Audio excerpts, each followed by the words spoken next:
Hi guys, today we're going to talk about nutrition. It's pillar two. Apologize about my hair, it's all wild and crazy. I just got back from getting a massage, which is something that I've been meaning to do for quite a while. It's been over a year.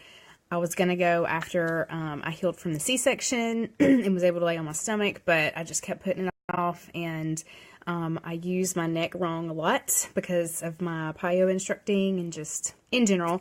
But so anyway, I really needed it, and I used my birthday money, and now I feel so much better. Anyway, nutrition is the hot. Oh, and I've got these crazy.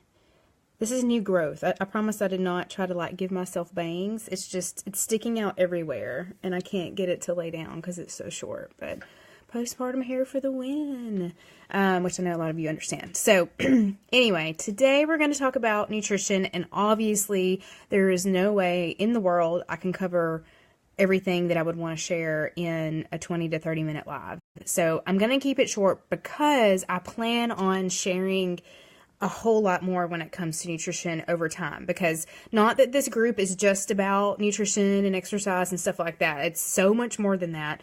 But those are kind of like two of the main things that I think go together to kind of get you, get your body more healthy, get you going in the right direction. So I obviously will talk a lot about nutrition and fitness in this group, but those are not the only things. And today I'm going to speak about like the most important things that I want you to know, and kind of like where you can go with your information after that. So, cause I will continue to bring stuff up, but you know, it's just that I want you to hear kind of my opinion on it, my experience with it, and then also tell you like what all kind of stuff is out there as far as like what you're going to learn about nutrition when you look for yourself. Because my biggest thing is I want to teach you to be your own advocate, your own biggest detective when it comes to your own nutrition. Hi, Joan. Hello again.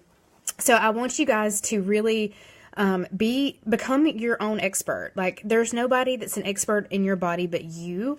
And I've come to realize, I've studied nutrition for about 6 years, and I've come to realize, especially with this last program that I've been following, which I will talk more about that like on another day, like more in depth specifically about that program. But it's not really like any certain thing to follow. It's literally teaching you how to experiment with different foods and different ways of eating, and trying to figure out like how your body responds and how you feel after eating certain foods, or how your body responds as far as like de-bloating or weight loss or whatever when you know, eat certain times of the day or whatever. Like I want everybody to learn how to eat intuitively. I want you to learn about the nutrition that's in food and teach you how to read labels, which will take more than just today, like I said. But I want to teach you how to read ingredient labels on food, and how to decipher between what's healthy and what's not, what's real food versus what's processed, and get you eating more real food versus more processed foods. Because there's so much research out there that will tell you now that they're finding that, you know, a lot of the processed foods that have stuff in there, like, I mean, and I don't eat clean 100% of the time. You will not meet a person that is more passionate about clean eating who doesn't eat clean 100% of the time. It's just not possible. So remember how we talked about mindset yesterday? You can't be all or nothing with eating clean either. There are some people out there that don't eat anything not clean, but that's just really, really hard to do, especially when you travel, especially when you have kids, you know, when you have birthday parties and events and stuff like that. But it doesn't mean you should give up. The way that better, not perfect, applies to nutrition is that you don't get down on yourself for maybe what you've been eating that you thought was healthy that's not. You don't perseverate on when you get off plan. You don't use that as an excuse to kind of throw in the towel. When you're trying to be better, you're just trying to learn a little more every day. Like I said, I've been studying nutrition for 6 years, and I still learn something new almost every day. Like you can't know it all, and things always change. You know, new ways of eating are studied. How foods affect your body are studied. You know, like there's always going to be new information, and it's very awesome if you can back whatever up with science. Like there's a lot more research coming out about how foods affect our body. So when you eat processed foods, there's a lot of like non-food ingredients in those kind of foods, whether it's like to add taste or to be a preservative, to add color.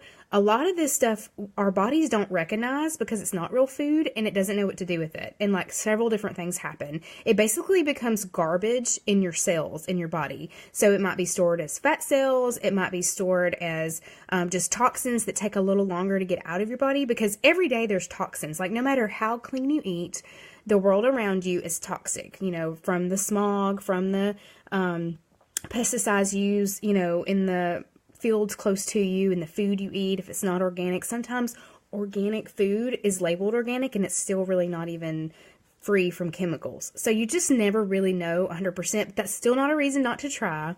But it's just a reminder that your body's constantly taking in toxins. Tomorrow we're going to talk about water, and it's going to blow you away when I talk about like what all's in your body and how water is so crucial in like getting it out of your body. So if you drink soda, if you drink eat artificial sweeteners in anything, whether you're drinking it, whether you're eating it, your body doesn't know what to do with it, and it gets kind of stuck. And instead of ridding it like it knows to do, uses up whatever food you give it, takes the nutrition that it needs, the vitamins, the minerals, whatever, sends it to the parts of your body that benefit the most from it, and then everything else it doesn't need, or when it's done with it, you eliminate it. That's how it should work. But it's really, really hard for that to happen when you eat stuff that doesn't classify as like real food that your body will recognize. So I kind of subscribe to the 80-20 rule. I'm very passionate about clean eating. But like I said, it's really hard to follow 100%. So I allow myself treats. I allow myself pizza sometimes. I allow myself, and a lot of times more than people would think. I used to get flack all the time when I first started eating healthy. People would be like, oh, I don't think I have any food that you eat. And I'm like, is it food? Because I eat food. It's just like when I have control over it, the food that I'm going to buy and put in my house, more times than not, I'm going to read the ingredients. I'm going to read the label before I spend money on it, because my goals are to bring as much nutritious food into the house as possible. So that's what I'll eat, because that's what's around. And then the times that I'm like under somebody else's, methods of eating or whatever, it's not going to matter as much because it's just 20%. Like you can make so much progress in either weight loss or just feeling good if you try to eat clean at least 80% of the time. And sometimes you can't do a whole 80%. And so just getting as close to that as possible is a good goal. So again, better not perfect. And don't like let a weekend completely off plan ruin your mental, willpower to to get back on track the next day or Monday or whatever. Because, if you look at it every day, so say you ate like 5 meals in a day or 5 times, they might be snacks or whatever. But if you ate 5 times in a day, 100%, it's 20% for each meal, right? So if you ate 4 of those meals pretty clean and 1 meal was just like completely not clean, I would still call that a win for the day. Now, obviously, you would want more days closer to 100% than not, but still, you will still make progress if that's kind of how it falls every day. Or if some days you can be 100% and some days you're only, 60%, whatever. You still can make progress. So, or you can look at it like across the whole week. If you can be on track pretty well Monday through Friday, and you know that weekends are just super, super hard to eat healthy for you, then as long as you're on track Monday through Friday, you're going to make progress. You're going to feel better. So kind of look at it that way, and don't think that you have to take it like all or nothing when it comes to that. So, again, too, like the clean eating is not a diet. It's just a way of eating that helps you put healthy food in your body that focuses on nutrients versus calories. So I touched on this a little bit in my post this morning, but for me, when I first started eating healthy, I didn't really know what clean eating was. And if you would have told me before I found out what clean eating was that it'd be something that I'd follow, I'd be like, oh, you're crazy. It sounds so nuts, but it's really not. And it's so easy for me because you're just trying to eat real food, and you're just paying attention to what you're putting in your body. So becoming your own advocate and, bringing awareness to what you're eating and what you're drinking, those are my main goals for you. I want you to learn how to read ingredients and learn how to eat clean. And I want you to just pay attention to the food you're putting in your mouth. I have a lot of people that have bought, health foods, and I'm like, you're wasting your money because that stuff is marketed to you so that you'll buy it because you're going to, you think you're going to lose weight because you're eating it and you're miserable and you're starving, or you're not really feeding your body on a cellular level, and it's a waste of money. I want to teach you how to buy foods that will actually nourish your body. It will keep you from getting too hungry, keep you from getting too full, and you will kind of like find this, even kill blood sugar level.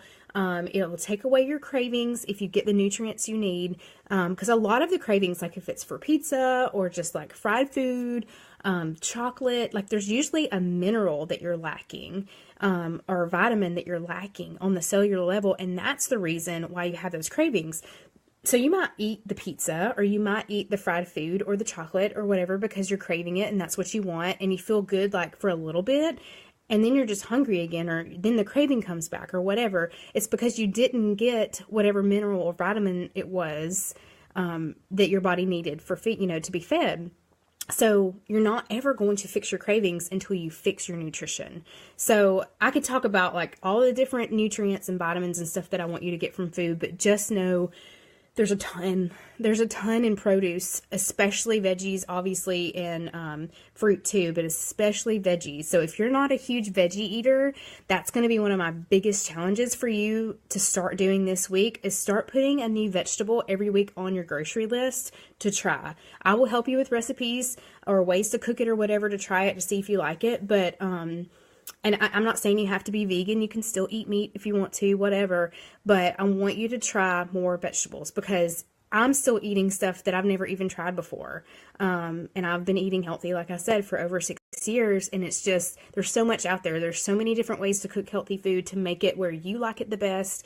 And your taste buds kind of change. You kind of have to get used to things tasting not so salty or not so like creamy based sauces and stuff like that. I used to use seasoning packets for everything. I used to buy those frozen pasta meals and like add some veggies to it or something. But there's so much sodium in those things. God knows what all is in the sauce that they use.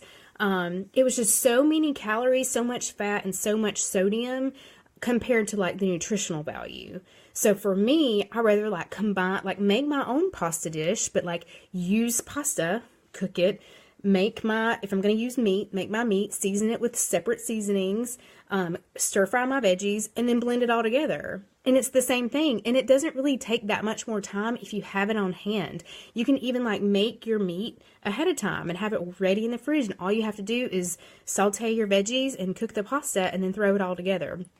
So you've got to get to a point where you're okay not making excuses to not try something new, because that's really what it comes down to. It's like slowly but surely kind of changing your behaviors and your habits so that you cook more at home, you try new foods, and you let your body give your body the time it needs to kind of change how it reacts to those foods, because you're going to start feeling better.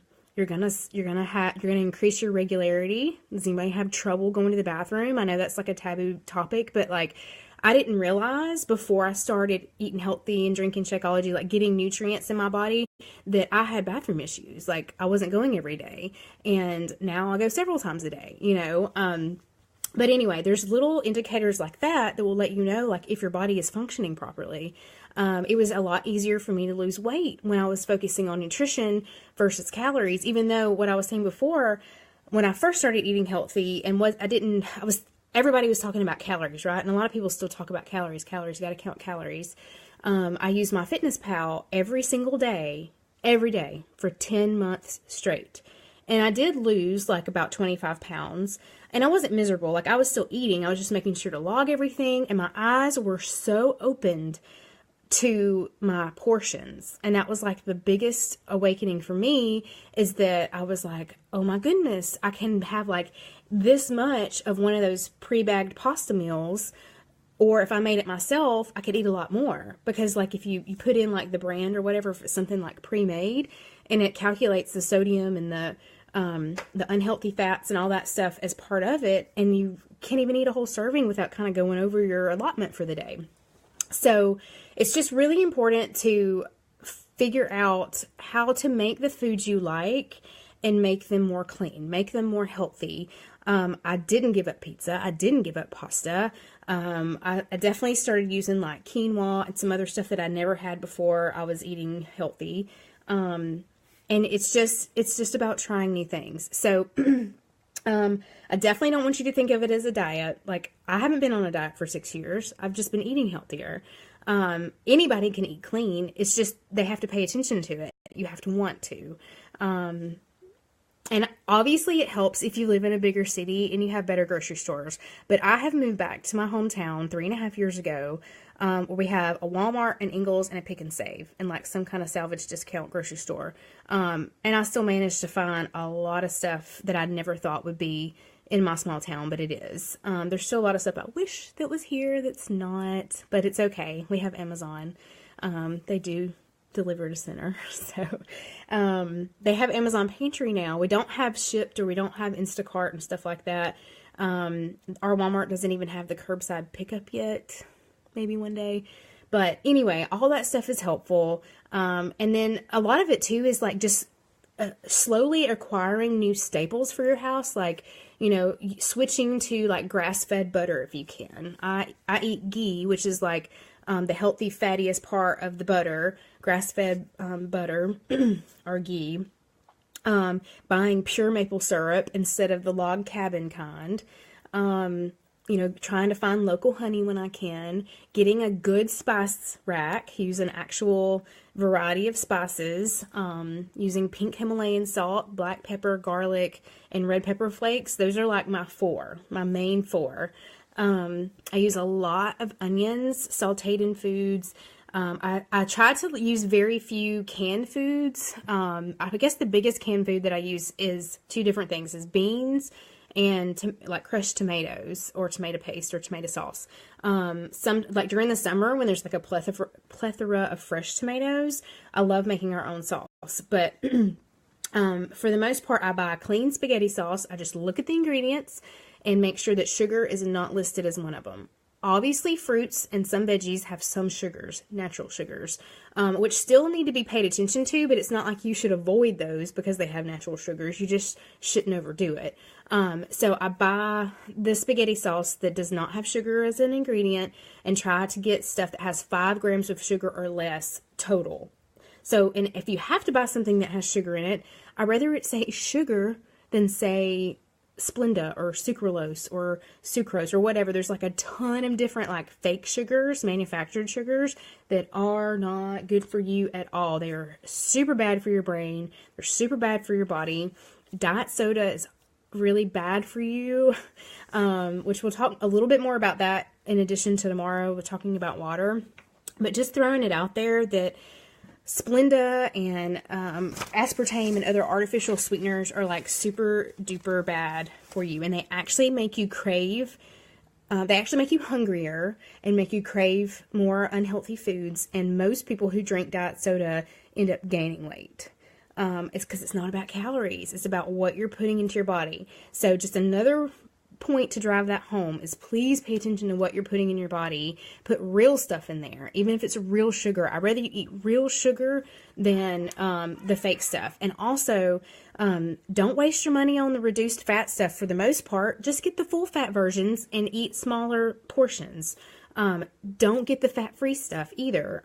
It's even worse because what they do with the fat-free stuff, add more sugar so that it doesn't taste horrible. So if you compare on the label, if it says fat-free and it might say 0 or 0.5 or whatever grams to be considered fat-free, if you compare that one to the full fat version, the sugar is going to be much higher in the fat-free version. Sugar is the number one thing with clean eating to pay attention to. I'll say it again. Sugar is the number one thing to pay attention to when you are clean eating.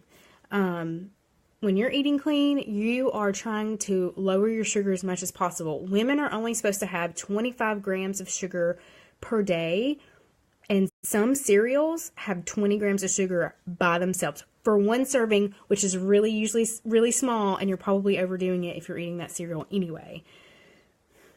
Something to think about.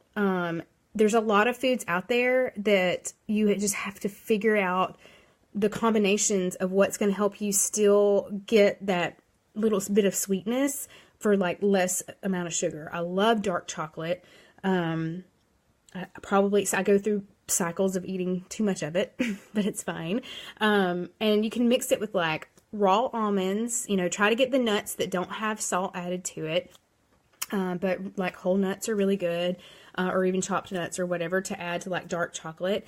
You can have a little bit of dried fruit, but dried fruit usually has sugar added to make it like really sweet tasting, which when fruit is dried, it's already, the sugars kind of go up. It's like bananas. You know how bananas go from green to black, and the black bananas, they convert to more sugar in your body. So that's why they taste sweeter, and that's why it's easy to use those for like banana bread and stuff without even adding much sugar in the recipe, because the bananas themselves are super, super sweet. So, and for you specifically, like as you start trying new foods, I want you to pay attention to how you feel after you eat them. Like try not to rush through your meal. Try to like, literally chew up your food as good as you can and enjoy it. A little bit more info about what we're going to talk about tomorrow with the water. You're actually not supposed to drink water with your meal because you're going to wash away your digestive enzymes. So we'll talk a little bit more about that, but just curious how many people drink while they're eating, because that's the thing at restaurants. You've got your drink, they keep your water poured, or your tea, or whatever you're drinking, keep it poured up like the whole time you're eating, so you're drinking all that liquid while you're eating. So it makes your food really hard to digest if you're going to wash away those digestive enzymes. So that's why when people eat out, in my opinion, that's why a lot of people feel more bloated and that kind of thing, even if you made something like a healthier choice or whatever while you were eating out. It's because you washed away your digestive enzymes. So a little challenge for you, try not to eat with your meals. Try to wait 15 to 20 minutes after you get done eating before you start drinking water again. And then when it comes to, we can talk about specific foods. Like if people ask me, the other thing besides tomatoes that I eat canned is beans, and usually black beans, but I rinse them really, really, really, really well. And you can get dry beans, and those are even better, but you just have to make sure that you prep ahead for that, because you have to soak them for a while. So when I was really good about planning ahead, it was easier for me to buy dry beans, but ever since now having 3 kids, sometimes I don't know what's going to be for dinner, and canned's just easier. But if you use canned beans, just make sure you rinse them really well. Use frozen vegetables over canned vegetables whenever possible. Veggies are flash frozen when they are frozen, so the nutritional content is frozen, and it's just easier because you keep them frozen and they don't go bad. So with canned veggies, as soon as veggies are picked, they start losing their nutritional value. Same with fruit. So as soon as they start losing their nutritional value, you have, and a lot of times you don't know how long ago something was picked. So you really need to try to do frozen or fresh as much as possible. But like I said, some of the fresh stuff, you don't even know how long it's been picked and how far it came on a truck to the grocery store, how long it's been sitting in the grocery store. So it's another bonus for growing your own food. If you can make a garden, do it. So we're going to try to do one this year, but David's going to be gone a lot, and it's just me, and I'm not the greatest, but I'm still going to try, because some of our favorites, like bell peppers, they're not too hard to do. Cucumbers are usually pretty easy, but we have not had good luck with those since we moved back from Nashville. Tomatoes are usually pretty good, but we haven't had luck with those either. But green beans are pretty easy, or purple whole peas are pretty easy. We did snap peas one year, and those are pretty expensive in the grocery store, so it was cool to get some of those. But anyway, just start thinking now, if you have space for a garden, even if you just have it on your, like if you have a patio or a porch, you can put peppers in a planter, like on your porch. You can grow your own herbs if you want to, which they're not very expensive in the store, so it's just the more you use the fresh stuff, the more you have it around, the more you'll use it, right? So some of my other pantry staples are like brown rice, quinoa. I usually get whole wheat bread, like the sandwich thins or the stone ground wraps, which I don't eat a whole lot of bread anymore.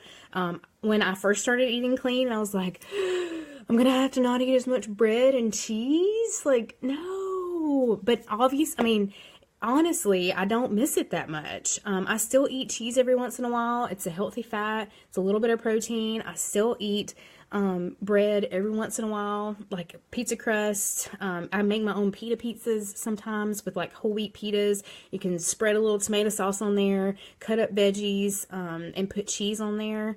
And whatever, if you want to put like turkey pepperoni or Canadian bacon or something, make your own little pizza. Warm it up in the toaster oven and it gets crispy, and you can cut it with a pizza cutter and it feels like pizza. But anyway, just there's a lot of like, it's like what I was talking about a while ago, slowly changing out your staples, so that instead of buying white bread, you're buying white wheat, and then you're buying whole wheat. Instead of buying regular noodles, you're buying whole wheat noodles. Instead of buying ragu pasta sauce, you're looking in your grocery store to see which one is clean, to see which one doesn't have sugar listed as an ingredient. You're buying more frozen veggies versus canned veggies. You're buying more black beans and stuff like that versus eating meat every meal. You're buying center cut bacon instead of the super fatty, whatever hardwood smoked or whatever, the premium sliced bacon or whatever. So fatty. But bacon's good for you, like especially if you can find humanely raised beef, which if you want to spend the extra money for something like Butcher Box, they deliver meat to you, and it's all like ethically raised, like super duper healthy, grass-fed, grass-finished beef. They do bacon too, and they do chicken, and I guess pork, because I know you can get bacon with it, and probably pork chops too, I'm not sure, but pork tenderloin and pork chops are the center cut meats of pork that are a little healthier. If you can get 93 or 97% lean ground beef, do that. Get organic when you can, but really you need to be more concerned if it was grass-fed and grass-finished, if you're going to spend the extra money. We can talk a little bit more in depth about organic food. I don't buy all organic food.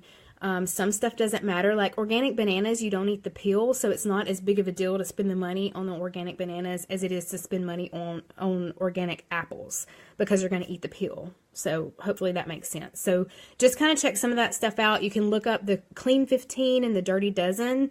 Some of the dirtiest like foods that absorb pesticides the most are like zucchini and potatoes and carrots, like stuff that grows in the ground.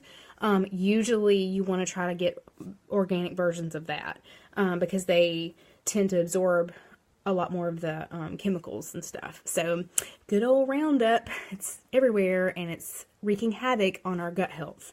So they have come out with a lot of research that shows pesticides used, like, and I'm not just going to tie it to Monsanto or whatever, but pesticides used for crops, it's basically, I can't remember the long word right now, my brain is shot, but it's basically Roundup. And they've used it for years. They're still using it, but they have literally tied, overexposure to that, which if you never eat anything organic, you're probably consuming a lot of that every day. But over time, it adds up to where it's messing with your gut health. It's like basically what, your gut lining is supposed to be like this, and it's kind of like making it looser. And they talk about like leaky gut. And that's where it's like your second brain, and that's where your immunity kind of happens. So if you have poor gut health, you might get sick all the time. You might have inflammation and mucus that comes from foods you eat, because they're going straight through your gut, like into your bloodstreams and stuff. So I've learned a lot about this in Chalene Johnson's 131 method. I'm actually in my last week of the 12 weeks of that now, and I've learned so much about just food and eating methods. You kind of experiment in that program. So there's 12 weeks, there's 3 phases, and so you do something different every 4 weeks. Kind of spend a week learning, then you spend 3 weeks implementing, then you kind of learn a new method, spend a week learning, implement for 3 weeks. So I'm going to become certified in helping people go through that, just because there's actually not even a meal plan or anything like that. I mean, she teaches you, there's tons of recipes, and so much information, but she basically teaches you how to figure it out for yourself, which I love. That's my MO. It's not a diet. It's teaching you how to be your biggest detective and how foods affect you, and why people feel some ways. They like, she figured out that she can't even eat kale and quinoa without getting bloated and kind of discomfort feeling. So those cause her inflammation, and those are two superfoods. So you can't just look at a list of foods and be like, okay, these are the healthy foods out there that I'm supposed to be eating, and make yourself eat them and just call it a day. Like, you need to pay attention to how it affects you. So I'm probably almost over my time now. I was trying to keep it 30 minutes or less, but I'm serious. I could literally go live until it cut me off. I'm pretty sure 4 hours is as long as Facebook will let you talk about something live. So we will definitely be talking about all this stuff again. What I want you to focus on is start by trying to read ingredient labels. I will post more pictures and definitely obviously talk about it more coming up. But I just want to get your wheels spinning today to focus on nutrition versus calories, nutrients versus calories. Be cool with the better, not perfect when it comes to making healthier choices. Sometimes you just don't have control, but the times that you do, you need to learn how to get healthy food in your house. Be cool with bringing it with you to work or wherever you've got to go. Keep an emergency snack in your purse. I keep like a Kind bar or like a homemade trail mix mixture, or an apple or something that's like not super stinky and super easy to eat. So if I'm running errands and I'm caught out and I'm starving, I'm not going to pull through McDonald's and make an excuse to go get fries like I used to 7 and 8 years ago. I ate so many McDonald's small fries because I was like, I deserve fries today. I worked really hard, and there's a McDonald's like not far away. I'll just like go out of my way to go get them. So anyway, I'm sure some of you can relate, but I don't even crave them anymore. And my kids can eat a Happy Meal every once in a while, and I might snake like 2 or 3 fries, but that's all I want. I'm not going to order anything for myself because I know there's like zero nutrition for the most part. Not that you should feel guilty about eating it or feeding it to your kids or whatever. Sometimes you just got to buy something somewhere. It's fine. It does feed you. It's just not nutritious. But focusing on nutrients versus calories, start by cooking your own food a little bit more. Like, you don't have to go from wherever you are now to like cooking a gourmet, clean eating dinner every night. I don't even do that. But start by making a plan that's like, okay, one night a week, I'm going to make a healthy recipe at home or whatever. I don't even follow recipes for the most part. I just kind of like use what I've got and come up with it because I've become more confident. Like, I used to be the least confident person in the kitchen. My husband was like an awesome cook. Granted, he like fried everything and all that kind of stuff when we first got together. But as I became more knowledgeable about nutrition, I became more confident in the kitchen because I'm like, well, these are whole foods and I'm going to use my own spices, and olive oil or coconut oil or whatever, helps make it taste good and have some, wetness and whatever to it. Put it together, we'll see what happens. We can always put cheese on it if we've got to. More times than not, it ended up being great, and I surprised myself. But sometimes there's fails, and that's okay too. Have some humor about it. Don't let your family like get all upset with you. You can start by doing something that's like a healthier version of something they like. And you can also still make extra sides for them. Like if they're totally going to buck like a whole new recipe, still put some bread on the side for them or make some mac and cheese as a side for the kids, but do something, for the main part and a couple of the sides that are something more healthy. And you can just kind of slowly make the table more and more healthy. Like, every few weeks, your kids, they won't even know, if you do it kind of gradually, and you won't even realize, before long, you'll be cooking most dinners at home because you'll feel better, you'll save money, and your taste is going to change. I literally don't actually enjoy eating out that much anymore because 9 times out of 10, I'm very disappointed in the way it tastes. It tastes too salty, or it's just not good. It tastes like it was frozen and heated up in a microwave, and I'm angry that I spent money on it. And I'm like, I could have made this better at home. But I might be weird. I'm really, really cool with eating very simply. I don't need a lot of flair. Red pepper flakes or hot sauce or whatever goes a long way to like adding spice to food. And it also revs up your metabolism, which is always a good thing, unless you're one of those people that have a crazy one and you don't need to. But those go a long way for flavor and for just spicing things up and firing up your metabolism. So like we don't even use creamy sauces anymore, for the most part. I mean, there, it just takes time, but I promise, make little goals and you can make changes. So we'll talk more about cleaning. If you have any specific questions, you can put them under this video or make a new post. I don't care. But try to post them under this video just so we can kind of keep them all together. But if you have any specific questions about anything I talked about, or maybe stuff that I didn't get to, ask, like, and I might not even know. I'm not an expert. I know a lot, from what I knew 7 years ago, but, there's other people in here who have been working on clean eating for a long time too, and they might know even more than me. Maybe, I've never talked to you personally about clean eating and you know a ton. But, if you're experimenting with trying to put your body in ketosis or intermittent fasting or low carb or, whatever, there's all these, like, I don't want to call them fads. They're kind of fads, but it's just ways of eating where it kind of like jumpstarts your metabolism because you change stuff up, or kind of detoxes your body if you do like a 3-day fast or whatever. There's just different things to do because you kind of want to always keep your body guessing. I've never really counted macros until I started following the 1-3-1 method.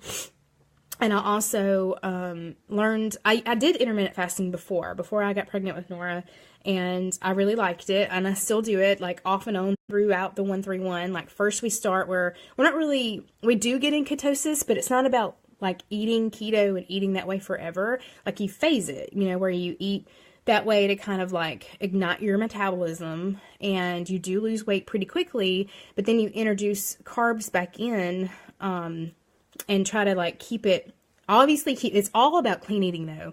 You keep it clean, you reduce your meat intake, and you really, really, really focus on vegetables. And then obviously fruits are a little higher in carbs, so you kind of introduce those back in slowly, and then introduce the other stuff, and then you kind of just phase it. Like, a few days a week, you might be in fat burning mode and do the intermittent fasting and eat high healthy fat food and low carb. The next day you might carb charge and eat more carbs and fruits and veggies, and not as much meat as you would like if you were trying to get into ketosis because you need extra protein. And then some days might be lean green days where you eat a lot of vegetables and mostly salads and leafy greens and stuff like that. So that's kind of where I am now, is just kind of going by how I feel. Like, if I'm not hungry in the morning and can make it till noon before I eat, I'll do it. If I, am starving when I wake up, I'm not going to sit there and starve. Like, I want to teach you to listen to your body, and I know you can do it. Okay. So I hope this is just the tip of the iceberg for you. I hope that it's not completely new, but if it is, I'm very excited to have, this chance to kind of talk with you about this kind of stuff. There's always an opportunity to talk to me more one-on-one about this stuff. And then, what I really want to affect is your mindset. It's not a diet.